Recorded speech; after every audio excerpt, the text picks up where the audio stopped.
Welcome, ladies and gentlemen, to the Veteran Adaptive Athlete Shoot put on by none other than the Black Rifle Coffee. Black Rifle Coffee. Obviously, the best coffee in all of the lands. It's America's coffee. It's your coffee. It's the world's coffee. I am here with Texas Dave, my favorite co-host ever. This is the first time you're actually being a co-host. Yeah, We're camera not one, interviewing camera you. two. Yeah, camera one, camera two. Just keep going to both. I was like going, camera one, what are we doing?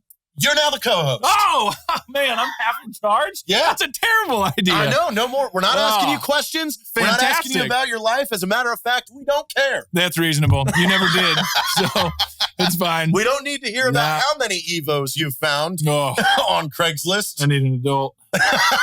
Definitely come to the wrong place for that. So what's happening today is this is the Veteran Adaptive Athlete Shoot. Okay. This is our second annual one. We put one on last year. This is where we bring all our veteran adaptive athletes out to do an awesome archery shoot. That's amazing. So we're going to be pulling some of these special guests that we have here for the week.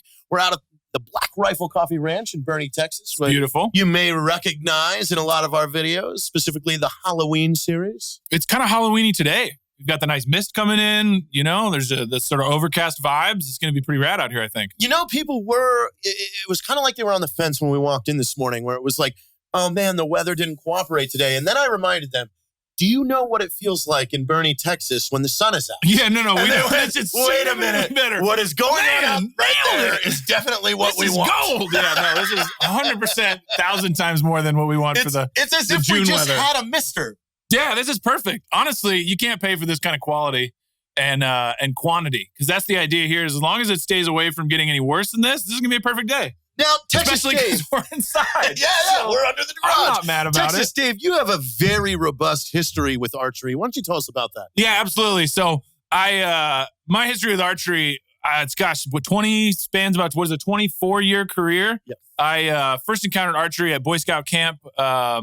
I want to say age about 6 or 7. Up in Rhode Island, correct? Yeah, Quahog, I believe. And I stayed up all night with Quinlan Hopkins eating Fun Dip. So I definitely passed out immediately in the beginning of the archery class where they talked about how to do it, how to be safe, probably other things. But again, I slept through that part as well. Yeah. So since then, that pretty well closes the book on my archery experience and history. So I'm looking forward today to being able to really offer a robust commentary and really facilitate a really, really impressive dialogue with these athletes. I mean, really, though, as we unpack that, yes, 24 years ago, you were introduced to archery, which you forget most of it, but that still means you have 24 years of experience. 100%. Yeah, no, I think it's viable. I think it's valuable, and I'm really looking forward to the color commentary that between your history with archery, my history with archery. We're really going to be able to extract some magic out of these gentlemen today. Absolutely. Let's go and check out our first guest.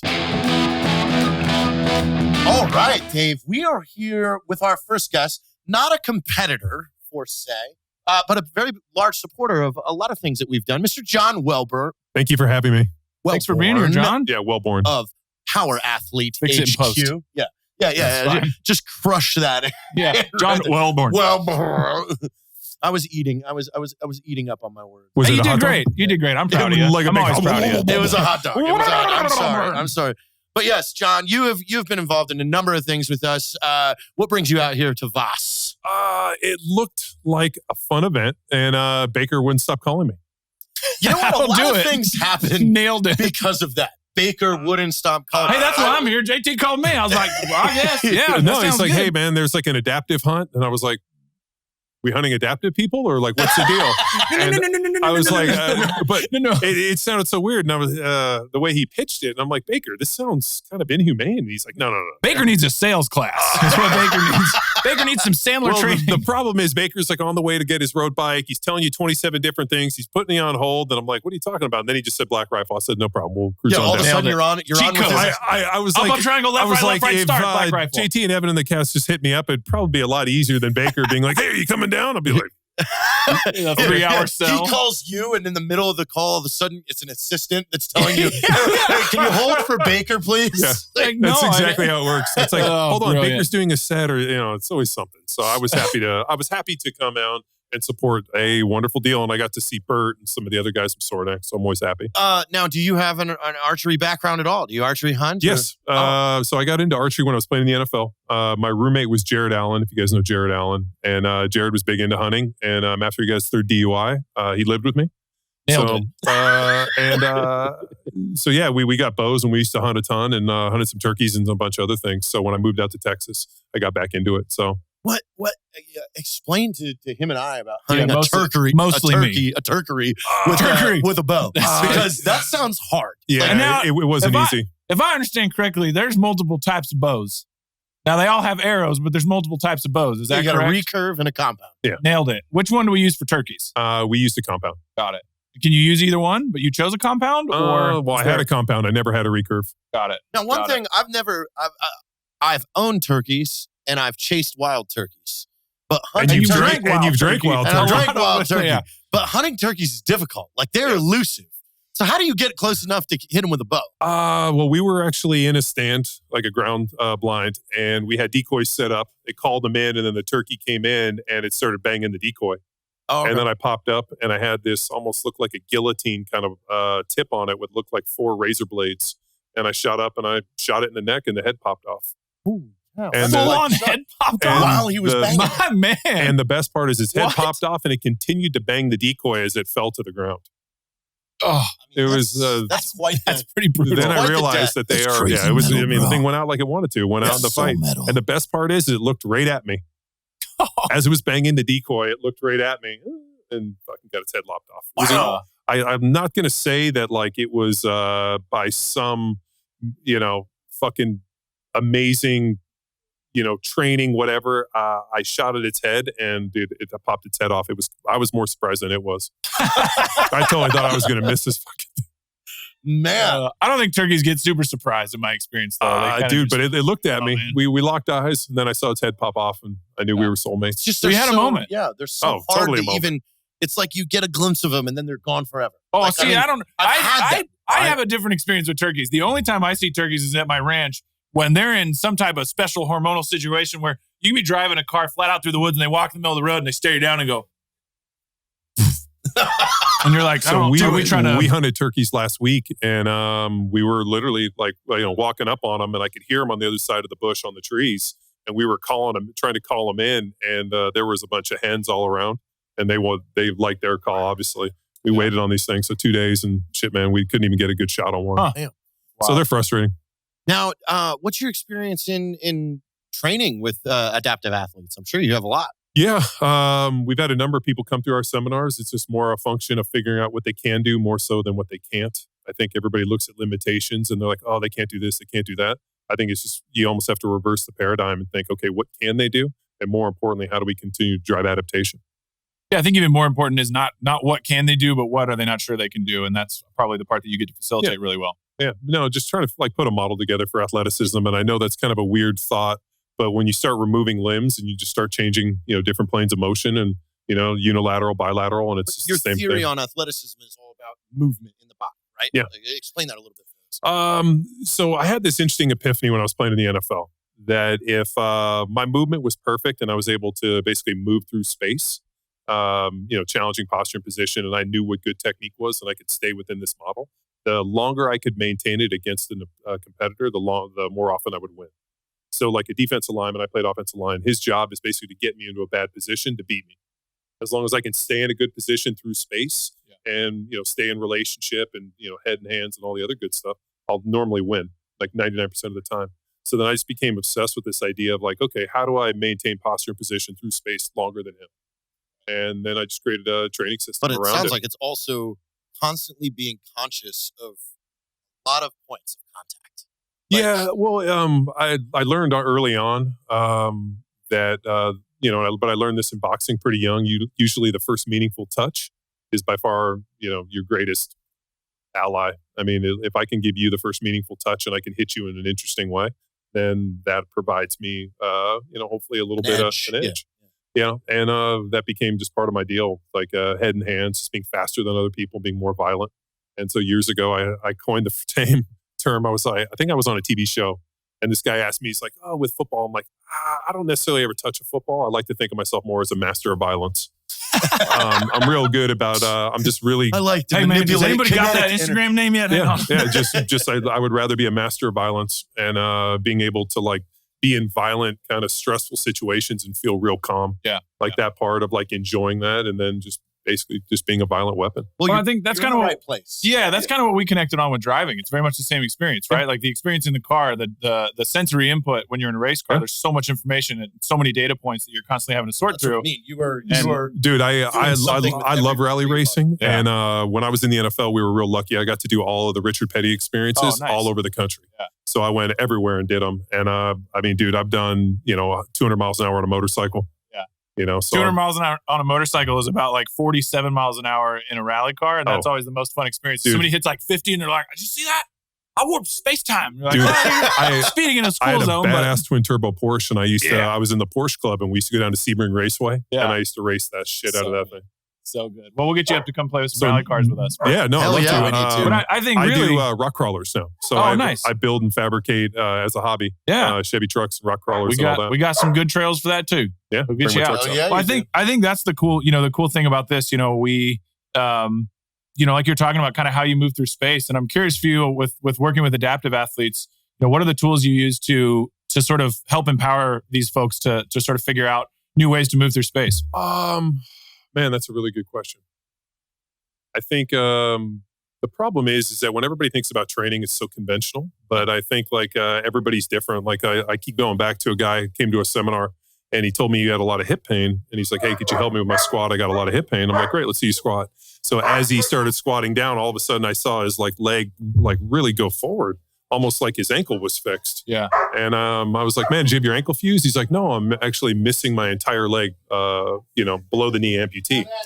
And so the guy was trying to barbell back squat using like a fixed point on his ankle and then actually using an artificial knee joint. And he's wondering why his hip hurts. That's wild. Because all of a sudden he would hit a point and then he had to rotate forward and he was all of a sudden changing. And I was like, yo, man, like that's a broken model. Like you're going to fuck yourself up even worse. So then just figuring out him a range of motion that he can comfortably do. And like once we figured out that, the guy did great. And then he's like, well, what if somebody tells me I need to squat to parallel? I just wrote my number on a card and I gave it to him.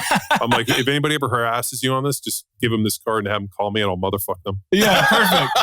Checking that box. Yeah, so but I think a big thing too, especially with training, is there has to be some competition. There has to be something you use your fitness for. It's something that I fucking want to pull my hair out on the internet, where everybody's so excited to show you all their fitness routines, and there's all these fitness influencers for a photo. Well, just for that photo. Just for a photo. But at the end of the day, how are you using your fitness? How are you using your training? What are you using it for? I really appreciate that they're bringing these guys out. These guys are training, and now they have some practical application to go out and be like, okay, here's endurance, precision, strength, power, all these other things. And now I get to go out and I get to demonstrate them and use them in an interesting way. Yeah. So I think a big thing within the training, and especially for these guys, is putting a training system together that allows them to maximize and be their best, but then finding fun, creative ways for them to go out and use their fitness so that they feel connected. Meet their goals. Yeah. So like, if somebody were to come to me and be like, hey, I'm training for rally racing, I'll be like, it's great. We've trained guys that do dirt bikes. Yeah. I'm working with a guy now who does long range endurance motorcycle stuff. And like, those are incredible things to train for. And it allows like the training to be fun and exciting and actually have a measurable, result to see if it's going to fucking work. Because, all these fitness influencers, it's like, okay, great. Like I was fortunate. I got paid a lot of money to lift weights and to fucking train my ass off so I could go out and beat up the toughest people in the world in the NFL. In front of a ton of fans. Like there was several people showed up. Several people. Yeah, in front of millions of people in white spandex. Yeah. So like amazing. That was I have dreams like that. By far the fucking greatest thing is like, this is amazing.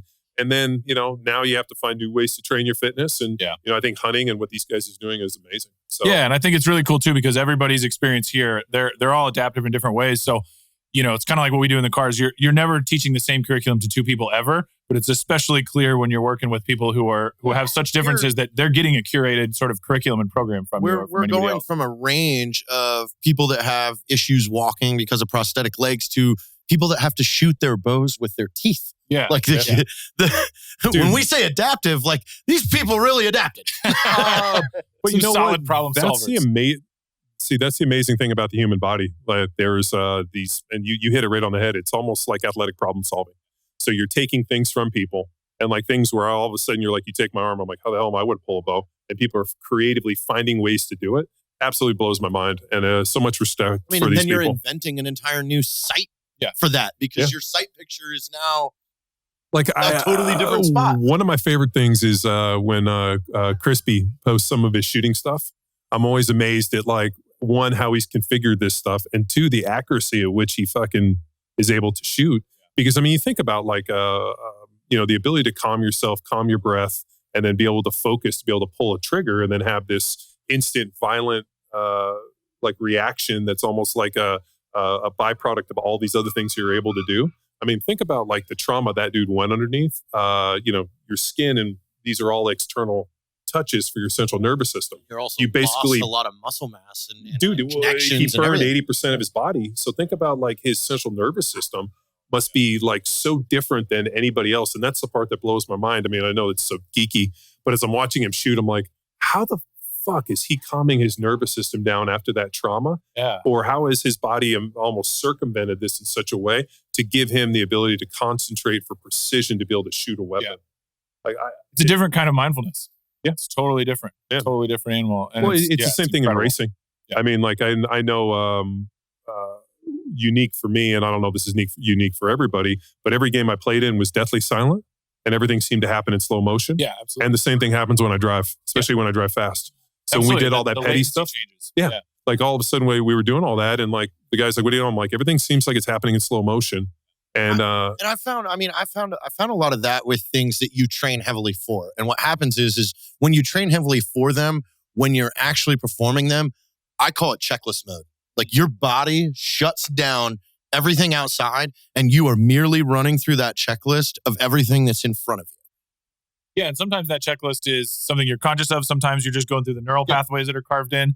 But it's different for each experience. And I think you're right. It's fascinating to see and watch people who have been through and are processing trauma in every category, as we all are, finding ways to adapt to that in every sense of the word, and then come out the other end. And I'm like, I thought I was good at driving, and then I see a guy who drives with his feet, and I'm like, yeah, no, he's as good as me. It's just fascinating to see that in certain ways. It's interesting in that we look and we think, okay, to be good at something, there has to be a standard paradigm. Yeah, totally. And then when you start removing things, you realize that, like, it's like athletic problem solving is the only word. So Dr. Bueller, who's a good friend of ours up in Caseville, Utah, he has a program. It's called AMIT, Activated Muscle Integration Technique. And in it, he talks about the world's best athletes are just the best compensators.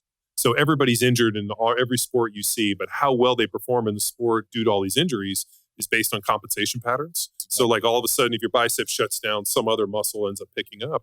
And I think what's so fascinating about the adaptive athletes is you remove entire pieces. Yeah. And then these guys are still finding interesting and insightful athletic ways to execute. And to me, it's just a testament to not only the mind, but the human body and the spirit. I agree. I mean, it's interesting you say that, because that's one of the things on our curriculum that we changed in the racing world is, like, we tell everybody as they get into our sort of fourth out of our 4 core exercises, which is the slalom, we're like, nobody has ever done it right. Nobody's ever gotten a corner right. Everybody's fucked it up in one way or another. Your eyes, your hands, your feet, somewhere you fucked it up. You might have been 99%, but nobody's ever gotten it right. You're always compensating for the previous corner. You're always adapting to whatever you fucked up in the last corner. You're always having a little bit more steering because you didn't have enough last time. You always have a little bit more brake because you didn't have enough last time. So yeah, I think you're exactly right. Like, we're constantly adapting to whatever, our last corner was in a race car, and sort of, overcoming that or moving into the next space, trying to evolve off of, Is it something where you almost have to have a clean mind? Like, going into absolutely. every corner, like, all of a sudden, like, hey, I'm not going to let the mistakes of the past all of a sudden predict my future. Yeah, you said it's it reactive too. You have to like walk away. if you go into a corner bad on that first one, now all of a sudden your reaction to everything changes, because, as you know, in stage for you've memorized that thing as best you can. Sure. So, but then that all goes to hell.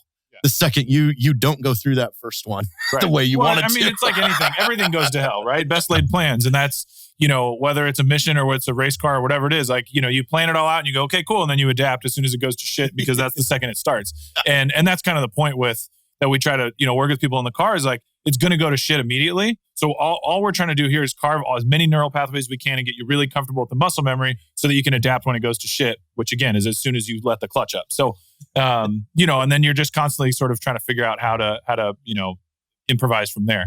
When you bring people in, are you surprised how few people actually know how to drive 3 pedals? No. I'm not surprised. They are. They're regularly surprised, but I'm not. I don't. The amount of people I know that can drive 3 pedals is slowly going down. There's a lot of this. There's a lot of this in the room when you're like, all right, cool. Everybody here's comfortable with the manual transmission. It's like, yeah, totally. We're like, anybody need like a quick refresher? Then somebody will. And then there's, once they see somebody and it's just like, it's like watching a time lapse of a garden grow. All the hands just slowly starting. You're like, okay, cool. Take everybody outside. And then, 15 minutes later, they're sorted out because most people, again, speaking of trauma, most people have tried to learn from their significant other or their parent. And so you give them a space where they're working with a teacher. They've got a different dynamic. They come into that space to be mentored versus coming in it with this adversarial relationship with a loved one. And it works like that. And I think similarly in this space, having folks who've been through this trauma and can come to somebody like you and they come in like, I'm ready to be mentored and I'm ready to be coached. The results are going to be so much different. Sure. No, I was thinking, man, I learned to drive so long ago. I remember my dad was a lawyer and he took a car on payment for a legal fee. And so it was my dad was an old time lawyer like that. So we had like an 82 Volkswagen Rabbit. And I think this was probably about 1986. So I was probably 9 or 10 years old. And I remember showing up and being like, that's my car. And it was a manual transmission. And I drove that thing everywhere to the point where like my mom would get a call and she'd be like, somebody said they saw you driving. I'll be like, no, that person's a liar. Is there a picture? And dude, we drove that thing. They haven't developed it yet. Dude, they haven't developed it yet. We drove that thing everywhere. My brother would, who was 4 years older, he had his permit, or maybe he didn't, or he's getting his permit. So then we would go drive around wherever he drove, I got to drive back. So, I mean, we were driving for so long that like, my first day of driving, the first day my dad took me out to teach me to drive.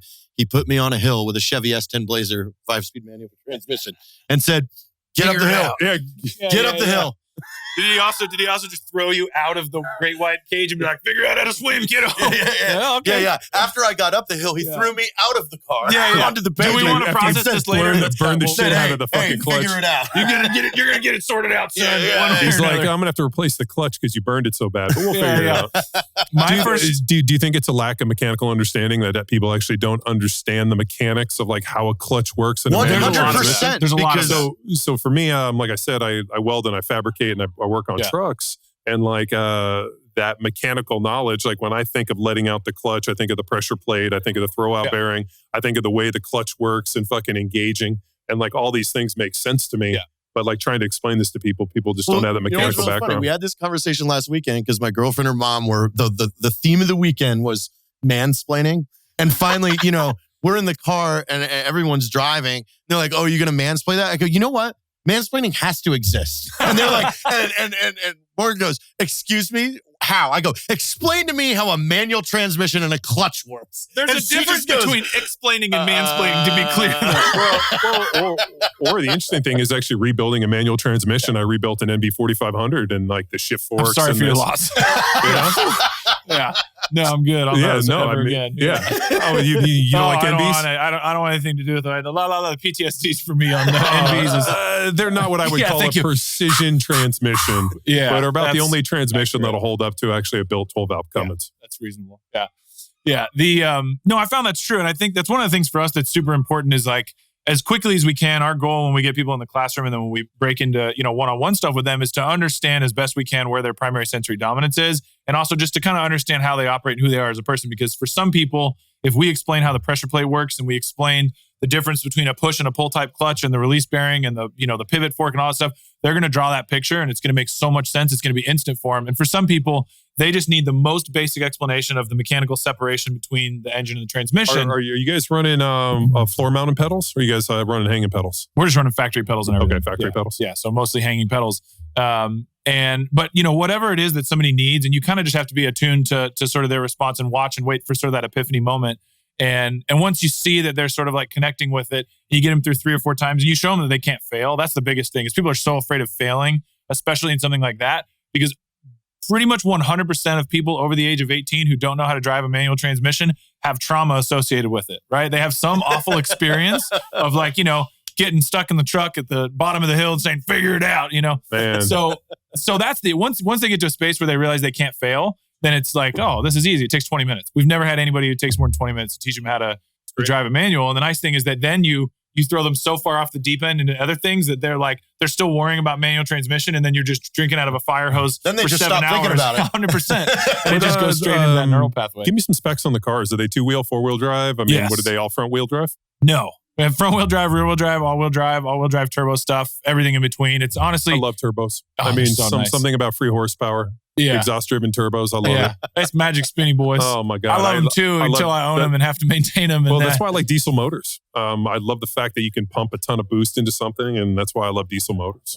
Yeah, they're pretty exceptional. The power that those turbo diesels are making now. It's violent. Man, that the fastest F350 vehicle we had for a while at the ranch was an F-250. That was an embarrassing time. My 2021 GMC 3500, it's got that L5P Duramax. Yeah. I bought like this Banks setup. It's like literally, it's called a Derringer. It plugs in. Yeah. It's not even a tuner. It's basically like an inline tuner. And then they sold it with this deal called a pedal commander. Yeah. So you basically hooked it all up. It took me maybe 25 minutes to set this whole thing up. That truck is so fast. I can blow the wheels off of it at 60 miles an hour. Oh, easily. And the throttle Violent. response, I mean, it just blows my mind. Like for me to be able to do these type of upgrades to something that isn't like this, like a P-pump 12 valve. I mean, shit, dude, we're going to have to tune everything in it. And it's amazing just to have that instant power. Yeah, it's wild. It's definitely a wild time. Look at us back up all the way into cars. We Dave. did it. You Cars drove and us trucks. right to It's cars. got to be We had cars to. or movies. Yeah. Oh man, Robin Hood Men in Tights too? Yeah. We're filming it today. I have a 6.2 LS out of like a new LT LS out of a 2018 Escalade in my shop. Yeah. That I would love to do the Chinese turbos. And just put on some Let fucking... them rip. Yeah. Like I'm into it. These dudes for like a couple grand, like they'll buy those turbos off of eBay and like put them on like a 4.8 like a LS and just fucking make like 1,250 Isn't that horsepower. pretty much a McLaren engine? It's an LS1 with 2 turbos. With 2 Chinese turbos? That's actually, I don't think they're Chinese turbos, but... I wouldn't be surprised. Hey, man, I'm not going to say anything. I don't know what kind of relationship I have with McLaren, but I'll keep it intact. Oh my God.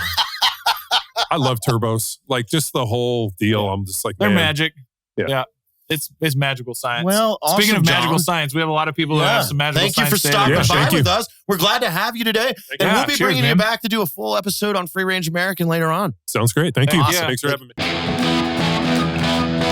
Well, I guess you know what, Texas Dave, we're going to kick this off right and talk about why we are actually here. We're here with Evan Hafer. Evan, this is your baby. Your idea, your baby. You wanted to do this. You started it last year. Huge success. And here we are, 2nd annual Veteran Adaptive Athlete. First time in Texas, though. Yeah. First time in Texas. So the big thing with this was I started shooting this traditional archery, just like recurve bow several years ago. It was more of an active form of meditation. I wanted something that I could hit, the center mass of a target. Wasn't loud. I could throw out in the shop and get it done. So I packed a bunch of burlap sacks from our coffee bags into a bigger burlap sack. Started shooting arrows into it. Met John Dudley a few years ago. We had him on the show, obviously, multiple times. He's our partner in free range. And if you don't know, one of the most world-class archers in the world. In the world. Yeah. In the world. He's a world-class archer. That tends to be how that works. Yeah. In the world. In the world. In the world. World renowned. I mean, technically, he is the moon and Mars the as moon well. and Mars. Because there are no in the universe. world-class There are no archers there. world-class In the universe. In the universe. You could say universe because I don't know if archery is a thing unless we get into a parallel universe. Galactically speaking, we're getting into cosmic levels that probably aren't in the scope Dudley of this is podcast. a galactically level person. He's a galactic lord of archery. Yeah. That's probably the way to put it. GLA. There it is. It's a perfect DLA. DLA. Yeah. Nailed it. Oh man, you guys Galactic are level fun. archer. We dialed that in. So yeah, how do we get here? How did we get to the Veteran Adaptive Athlete shoot last year? What I wanted to do was, one, I wanted to get a bunch of people together, right? So we're veterans and we work together and we get together all the time. Like we work together, we drink together, we fuck off together. Clint, when Clint came out last year or 2 years ago after he... Mr. Clint trial. Trial after he lost his legs in Afghanistan. I was like, man, we do not do enough Just for our buddies that have been fucked up Like truly, like they've been physically injured. We were all out here for the Bury Me for the Bonfire shoot, where he just came out and had so much fun. And you were like, light bulb. And that was the genesis of this, which was, hey, we have to build these courses and have a social event where we can all essentially play golf, like because that's what you're doing. You're just walking around together. Golf. Yeah, you're having fun. You're making fun of people, each other. You're talking shit, and you can do it from an adaptive chair, one of those 4-wheel drive chairs. You can do it from an ATV. You can do it on your prosthetics. You can do it. So what I really want to do is build a course for guys that are physically injured so we can hang out with them and do something fun, hit targets. It's not concussive, so it's not loud. If guys have been blown up, they might not want to have the experience of, rounds and pops. Bangs and pops and whatnot. So it's quiet. It's an active form of meditation. We can all do it together. Like, veterans that are either physically or mentally or whatever. Maybe you're just like a vet and you want to hang out with other vets, or you're not a vet and you just want to hang out with cool people. Even more so, it looks like something to look forward to, because as I'm walking around, I'm seeing a lot of familiar faces from last year. Everybody seemed to want to come back. Well, without getting too morbid or dark. Which is, obviously vets, they deal with a lot of suicide issues, a lot of depression, a lot of alcoholism.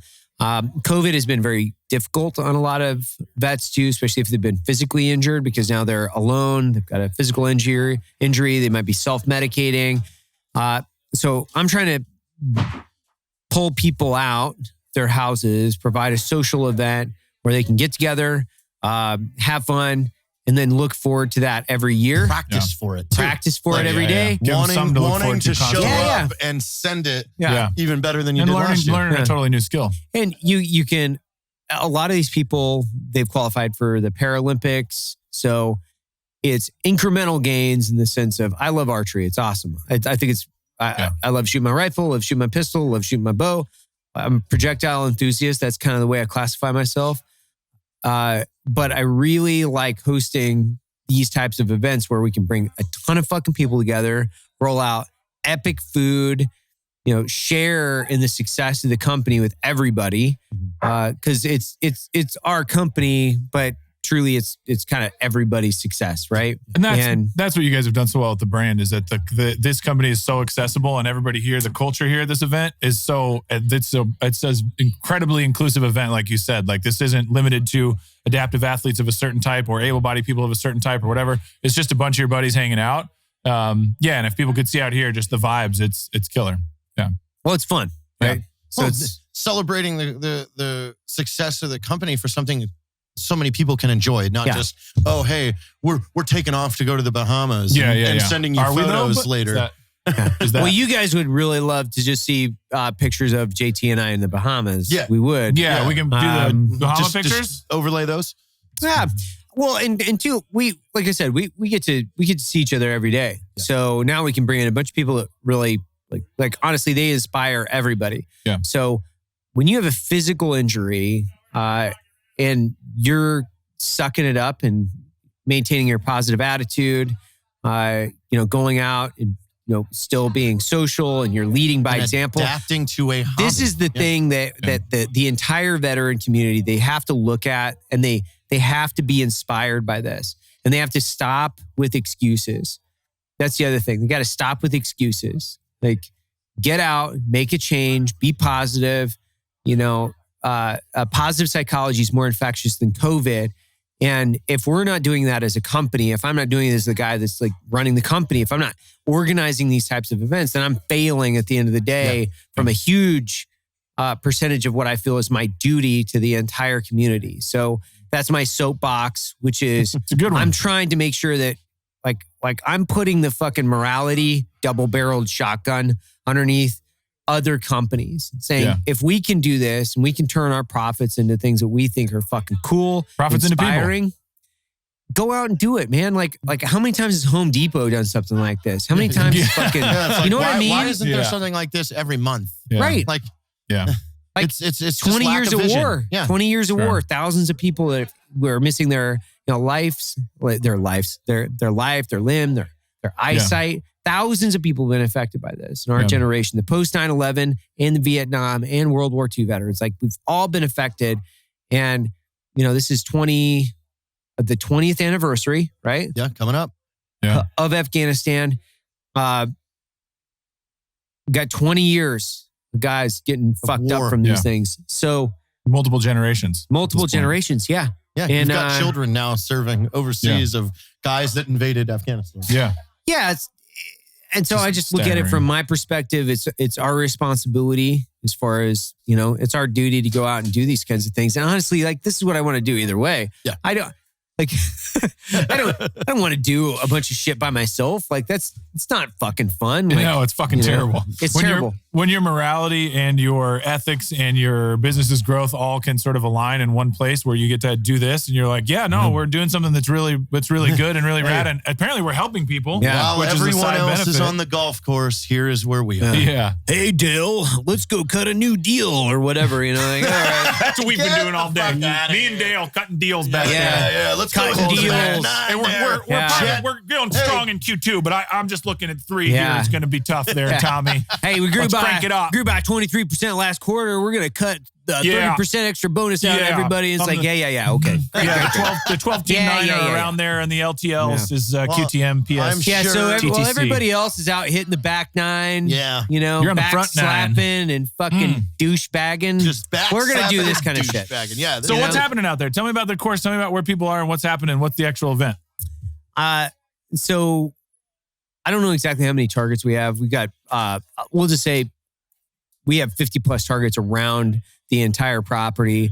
We've got an adaptive course. So it's straight up. You can take an ATV, one of our our all-terrain wheelchairs. Which is well. like a tracked wheelchair. Yeah, it's badass. Sick. Looks like a bulldozer. Hell yeah. I've seen that as a fucking D3. Looks fucking awesome. Can we paint them yellow? I think we should call Travis, get him in here, and we should backflip one of these things. Yeah. Mm-hmm. Well, that's my cue. I got to go. I got a phone call to make or 3. So we got a bunch of targets set up. Guys are going out. They range from 30 to 80 yards. Basically, your shooting each station. I've got a team. Matt's got a team. I forget exactly who else. Like we got smaller teams that are broken Dudley's into like 6 to 10. 6 to 10 people are shooters. So we're applying lessons. Most of these guys know how to shoot. So most of these guys can outshoot me. But we're shooting targets, putting out lessons and tips. Mainly we're just talking shit. Just hanging out. Basically, good we're just hanging out. Yeah. Good vibes. Now we just got done with a little barbecue, Was that smoker or barbecue? Whatever. Barbecue. Yeah, that's barbecue. I don't know the difference. And then now you guys are going into like the contest shoots. You've got someone's going to win a rifle today. Hopefully it's not the same guy last year because damn, he was good. He can't shoot. He can't shoot. Yeah. John won that last year. Yep. We're going to hold him out this year. Yeah, he's too good. You're going to ballast his ass? Good. Yeah, he's too good. Handicap or we'll him. handicap him. He's TYD. Wait, there it is. how do you handicap? Anyway. Yeah, different word. Different. Yeah, different word. Ixnay. Yeah, different word. No, so we've got another round of shooting this afternoon, and then we've got another barbecue, and then we go into the Total Archery Challenge all weekend. So it's pretty epic. Yeah, it's a fucking epic day. This is awesome. Well, I'm sure as we pull these athletes in, they're going to attest to everything that you said. I hope so. Yeah. Something that they have looked forward to, something they're excited about, and all I'm seeing out there is smiles. So I think so. I mean, unless you're looking over at Dave, and then you're like, yeah. You know what I mean? Maybe we enter Dave next year. Yeah. Why isn't Dave what is shooting happening in between this? now and last year? Am I entering adaptive? Why Not isn't you, that Dave? Oh, that okay. Dave? Why aren't you shooting in this, Dave? Yeah. Oh. Damn. TOO. TOO. Okay. Yeah. Is there awesome? Great. See you guys. Bye. Hearts love you.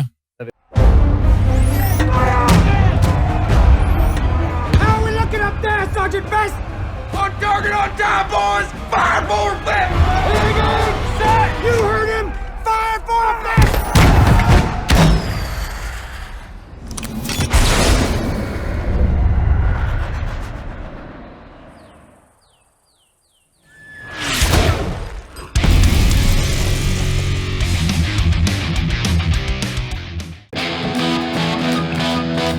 Stop with clapping. I can't help it. I've had to clap my whole life. Man, you've been giving it to me. Well, See I that don't- sound in the video, right?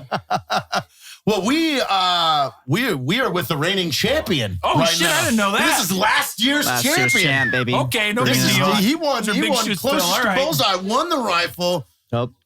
It was a good time. It was, I at like 12,000 feet of elevation too. Yeah, up at Snowbird Resort. It was Yeah. awesome. Oh, shit. Yeah. That's wild. So you've decided to come back again. Oh, I was lucky enough to be invited back again. Of course. How could I stay away?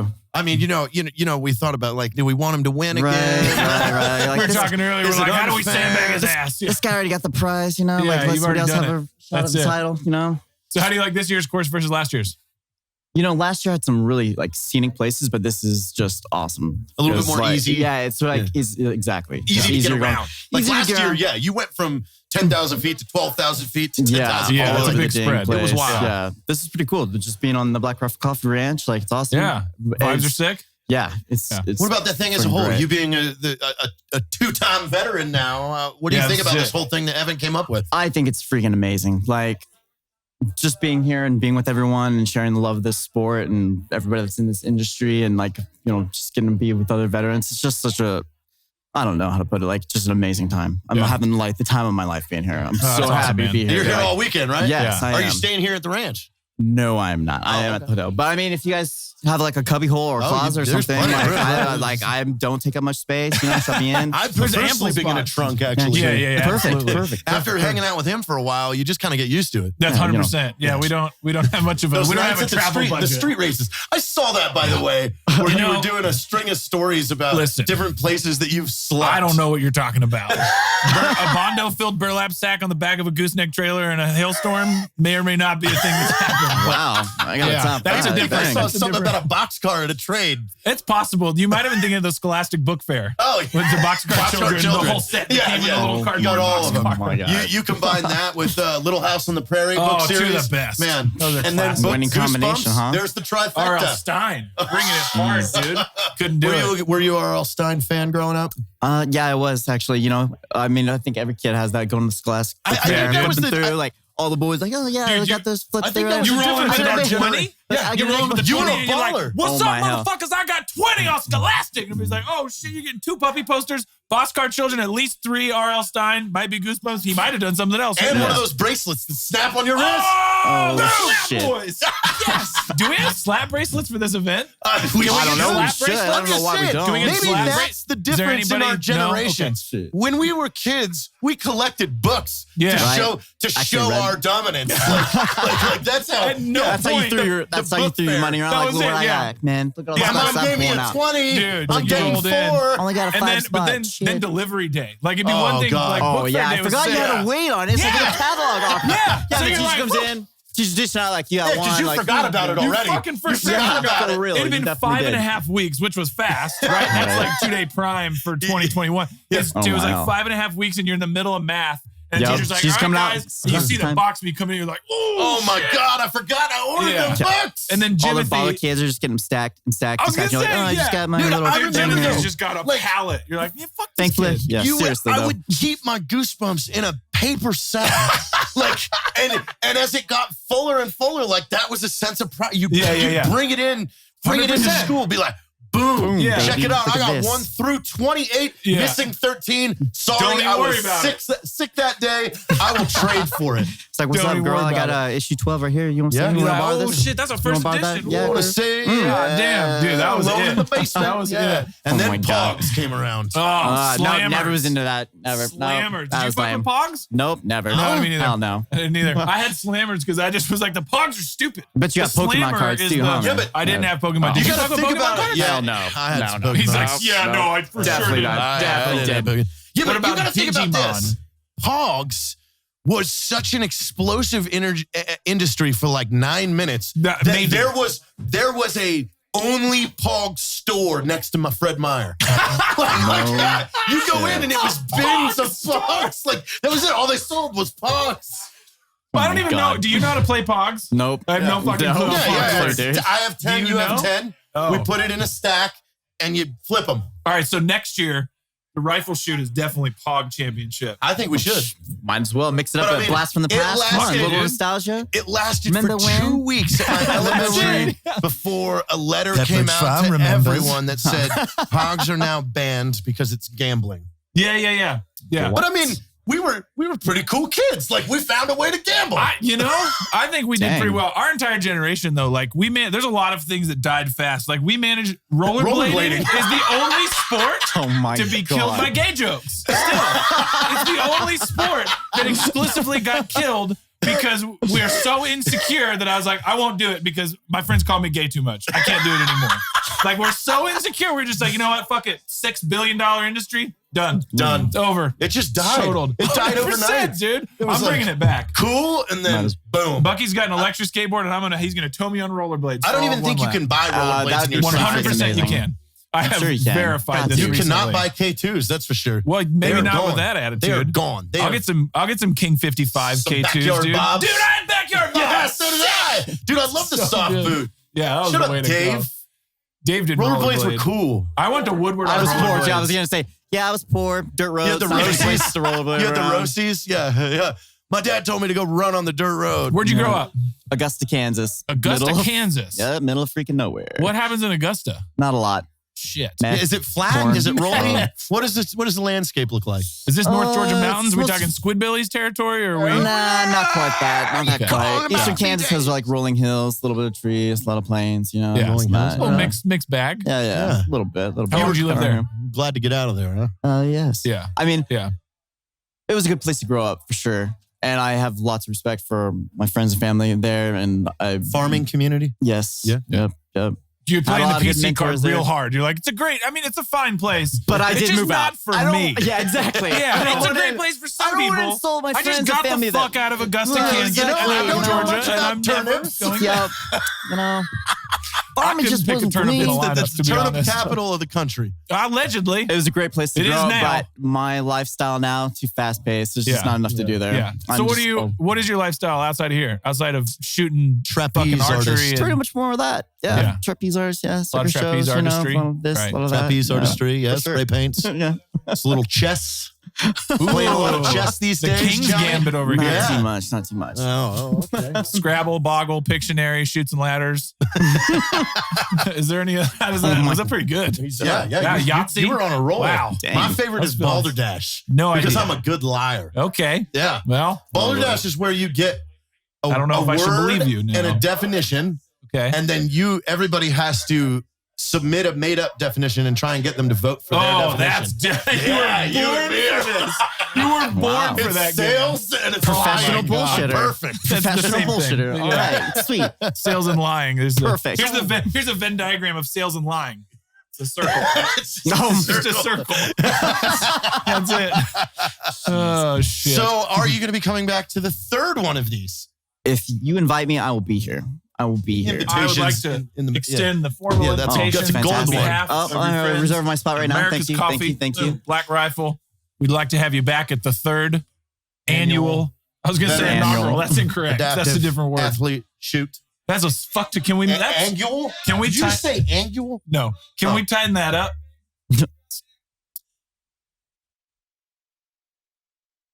The money The money Ooh, shot. the money shot. They We always just call had an me the announcement, money ladies shot. and gentlemen. We're Ladies sorry and there was a gentlemen, pause, we but still have the money shot. That's exciting. John, thanks for joining us John, good today. luck on the And money I shot. hope Guys. you win again. I hope you go out and Oh, win again. boy. They better not. They better let you shoot. We Yeah, heard that you know. you're not allowed to shoot, but I think that's bullshit. Well, you know, I'll take what I can get. Captain Underpants. What? What? Oh, this is how we're starting this. Oh, this is off to a Heather solid is here in the start. house. I know I can- you've been a very requested guest. We still have to do your Who's Who in the Zoo episode where Right on. I go one-on-one and just gruel you for an hour. That sounds Wow, that sounds not great. Let's do fun it at now. all. No? Oh, okay. You know, she's here to shoot. Let's talk about shooting. Yeah. Tell us about shooting. How long you been into archery, you?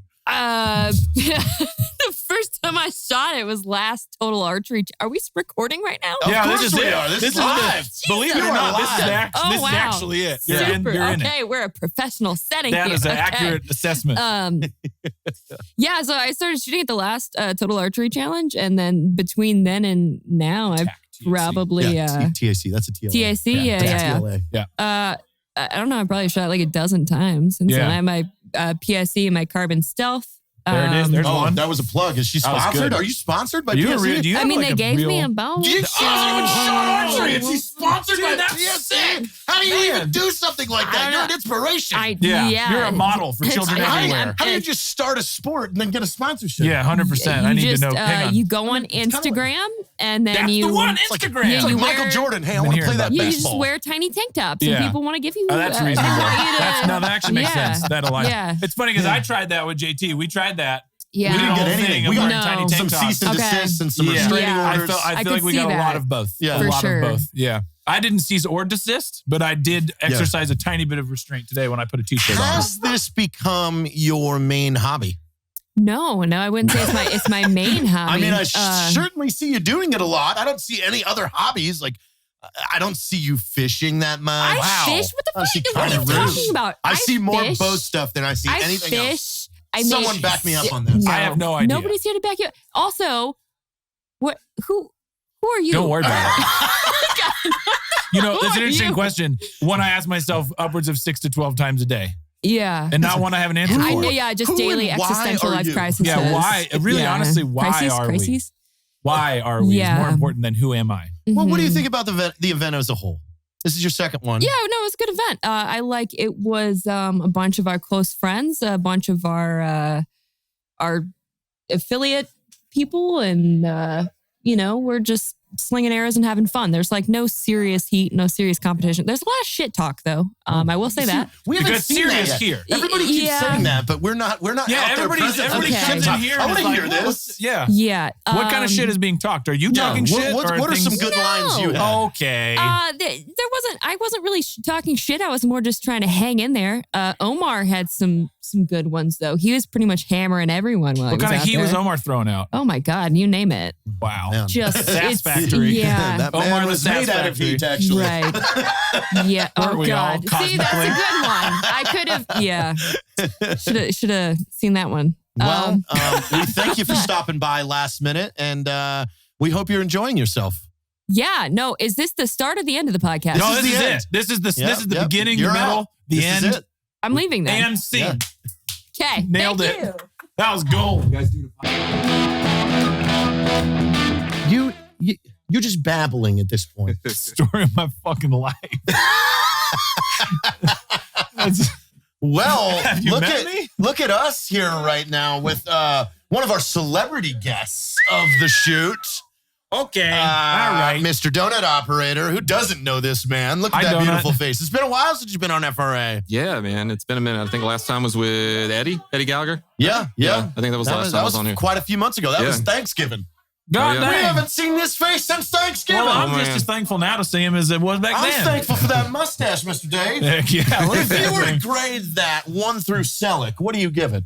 Oh my gosh. Whew. That's like 94 Selleck. Oh man, Yeah, dude. You're really going there. Yep. This is kind of Fully. like this is like I just found a Yeah. few sticks of It's butter. like all the way out, and then one more. I'm you know, just these go to 11. circling it around. I've bu- seen the- that the video. butter. The I've seen that butter. video. Yeah, Have yeah. they seen the video? When a good butter man and when the- a good man butter has a nips. good mustache, you Yeah. can't help but put butter on your body. Well, it's been good to see you, man. Thanks for coming on. Yeah, woo! Thanks for That was coming awesome, on. guys. Take care, Donuts. So did you shoot today? Yeah, man, I shot today. It was super What fun. team were you on? I was on Team 2, which was John Dudley was our captain. Oh, wow. So, yeah, that was Team captains. Yeah. This is a hell of a This guy is to a sick, go this is a shoot. sick track and field day. How do you go on an archery shoot with the best in the world? Right? To be Yeah, I your don't captain? know. I don't know. Yeah, dude, he is so sick. It was so crazy watching him How shoot. is he as Just an instructor? super good, man. Super good. Yeah, I Because learned a lot being out there. Those with him things today. generally sometimes don't always go align. hand in hand. Yeah. You could be the best in the world or something, Yeah. but you could not be able to teach for shit. Yeah. So tell us what'd you like about it? Oh man, honestly, having John there, that was sick because I've watched him for so long, and it's really cool how this is supporting, all the disabled vets and stuff. So all the adaptive athletes, I loved the whole thing, man.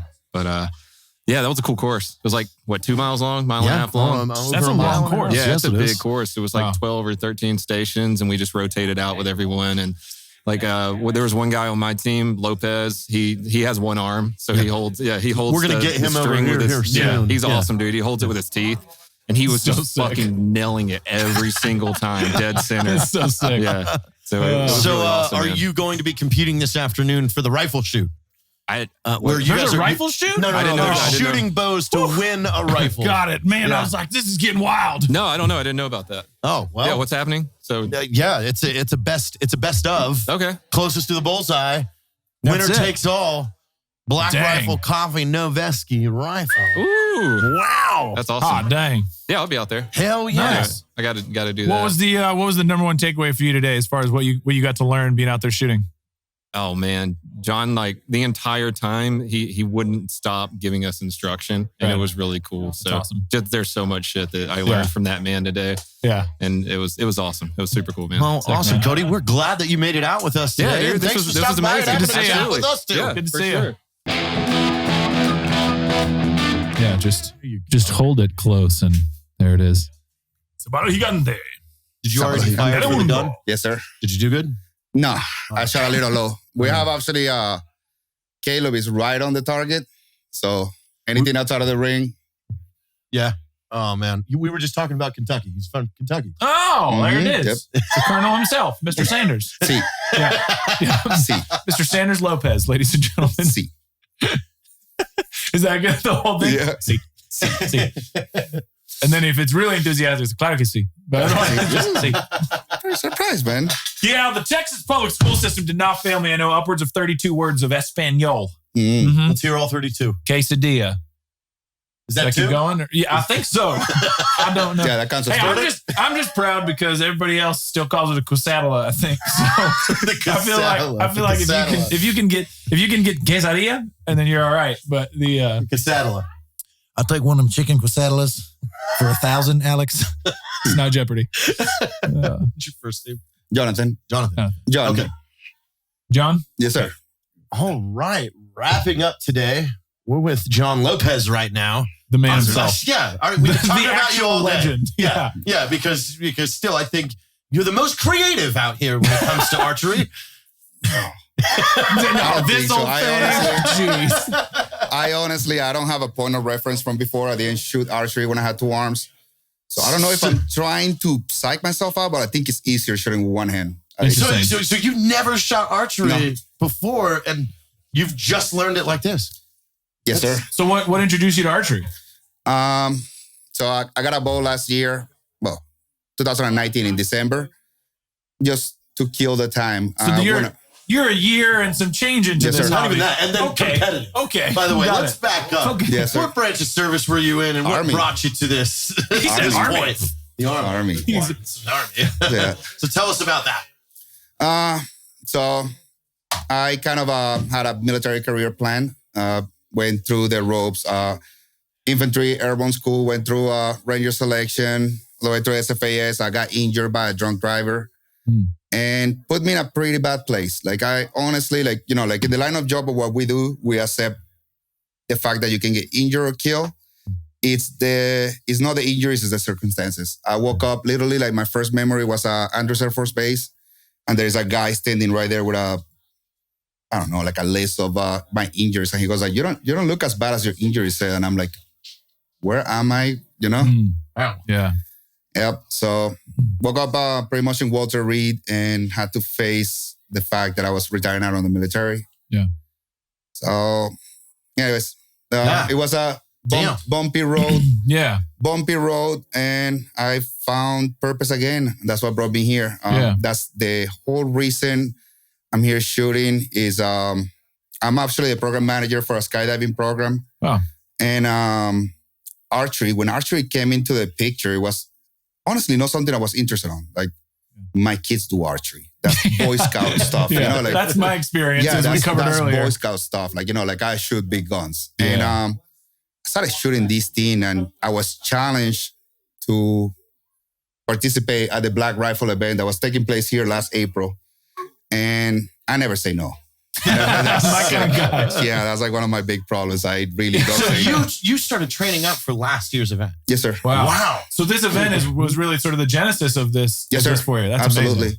That's amazing. Absolutely. Like before that, like I had no interest. I thought it would be cool. And how was the first time? Like who showed you the first time that you could do this? Like how did you invent your way to use the sights that way? Yeah, I'm assuming there wasn't a YouTube video for you. Yeah, it wasn't a tutorial. No, archery with. Yeah. I tied a piece of 550 cord to where you guys usually use the release, and I started shooting on it. A friend of mine told me, so how do you use the peephole? And I remember saying, what is a peephole? So I was just shooting. Like I shot the first time, I saw where the arrow went, and I was pretty much, as you say, I'm from Kentucky, so I was Kentucky winding the entire time. Shit, yeah. It was quite a journey. I just went from shooting 20 yards or so to like trying to like train for an event. I wasn't going to come here, embarrass myself. So like I had to train like all the way to like 80, 100 yards. Wow. And what has this experience been like for you outside of here? Like the experience of finding a new passion, a new hobby like this, how's that bled into the rest of your life as far as kind of like being able to see the world through that lens and feeling sort of, empowered? I can tell you how much it has affected. It's everything, like awareness, even about my environment. Like I'm constantly like checking the camera. So like I know like when there is a full moon out, like deer are usually feeding at night. I'm learning the pattern. I mean, like we have gotten to appreciate a lot more. I mean, like in the US, like how much food do we throw away? Yeah. You know how much deer I throw away? None. Like, like you don't, like, you honor that, like, you honor the harvest. I mean, so like the shot placement was relatively easy. Like if you use basic ballistics that we learn in the military, it's pretty much the same. It's weight, trajectory. Yeah. But trying to do these 30 yards, even 20 yards from an animal is a whole different thing. Now I have a Pelican case on my car where I keep my clothes so it doesn't smell like the dog or anything else. And then I got to go get dressed somewhere because that affects. Yeah. Well, I mean, it's got to be motivating too because you're actually really, really good at it. And that's one of those, one of those fun things that like, you're like, oh, I've never tried this before. And then your first time. Turns out I fucking killed it. Yeah, well, you know what? Sorry, I'm going to keep doing this. Yeah. So when you realized that you were good at it, that was just full send? Yes, sir. Yeah. I mean, it definitely helps. Yeah. Well, it's cool too. But I wasn't. I'm like, the same time, like I wasn't. I happen to be good right now. Like I saw you shoot last year. Yes. You were good then. I imagine another year, you're probably really good now. I ended up going to a VA. So like when I started training for the Black Rifle, like I didn't have a strategy. So like I kept it simple. So I was like, all right, so let's do 100 arrows a day. Yeah. And all of a sudden I remember going to the VA because my neck hurt. And I'm having to explain that like, so anything new? So I'm like, well, I'm doing archery. No, like, sir, you're doing what? Archery. You're what? I'm sorry, what? Archery. You guys are going to have subtitles, right? No, I'm thinking for them. They're like, they're so confused. No, yeah. They're like, well, so I'm just biting the stuff. And they're like, well, how many pounds? 70. And I'm shooting 100 pounds. 100 arrows a day. And the doctor goes like, that's 7,000 pounds that you're moving with your neck every day. Like, don't come here complaining, On the way out, just grab some cream, rub it. And little CBD maybe. It's just a tub at the VA. It's kind of like, all right, here's the deal. Got you 4 prescriptions, some new stuff, got you a new therapist. You're going to need 4 pounds of cream, so just 2 handfuls on the way out. Everybody scoop up some cream. Don't know where you're putting it. Little cream. What? Yeah, he's trash bag. He's kicking the guy out, hiding the cream in his hat. I was honestly like trying to find out what was wrong with me. And like the doctor was like, get out of here. Like, what do you mean what's wrong with you? You're doing this. Yeah. That's incredible. So it took a lot. It took a lot to actually get to where I am. It's just repetition like everything else. It's practice, man. Mm-hmm. It takes, no matter how good, no matter what your level of aptitude is at anything, you can always make measurable improvements if you commit yourself to it and do it over and over. And that's what's really rad here is to see folks out today. It's like there's such a wide swath of experience and skill and talent, and you're based on what everybody else has told us so far, you're crushing all of them. So that's it's got to feel pretty awesome, man. We can't thank you enough for coming out to the second one. We hope to see you at the third, which I'm sure we will. And we're glad all you guys came out. I honestly cannot thank you guys enough. Like I sat here, I'm gonna tell you, like I sat here last year as we did the first one, and like I said, archery was for kids. It was nothing that I was interested on. Like when I did this, I recognized the potential that this had for other veterans. And I remember actually we sat down, we talked to Tier and we talked to Evan because I didn't want it to look like we're coming into your guys' stuff and kind of like grabbing your guys. And I was like, listen, like we provide like continuous services. That's what we do. And I was like, we would like to start an archery program. I would like to see if we can continue to work with these guys. And it's been like the past year, it's been amazing actually like seeing the relationship growing with Black Rifle. I actually, what was the last month? I took the guys from here from San Antonio, from Black Rifle, to do a Spartan race with us. And it was amazing. Like everybody was destroyed, complaining, sunburned, bruises. But the good part is that more than half of them already signed up for the Austin race and they're signing up for the next one in Dallas because they got their ass kicked and they didn't like it. So we're like, now we're training. Now we know what we're going for. So if there's guys who want to get involved with that with you, how do they do that? With us, I mean, depends like what it is. Like we have, as I said, like I'm the program manager for the skydiving program. We have racing, we have archery. If anybody wants to get involved with us, I mean, you can go to enduringwarrior.org or enduringwarrior.org. Yes, sir. Or even through Black Rifle. Like as I said, like anybody that is interested in anything, just reach out to you guys. You guys reach out to us. Like we're one family, and that's one of the things that I love about this. It's like it's one family. Yeah, we all have the same goal, man. Yeah, super fun. Well, thank you for coming out, and thanks everybody for tuning in with us today at the second annual Veteran Adaptive Athlete Shoot, brought to you by Black Rifle. This is Free Range American. Cheers.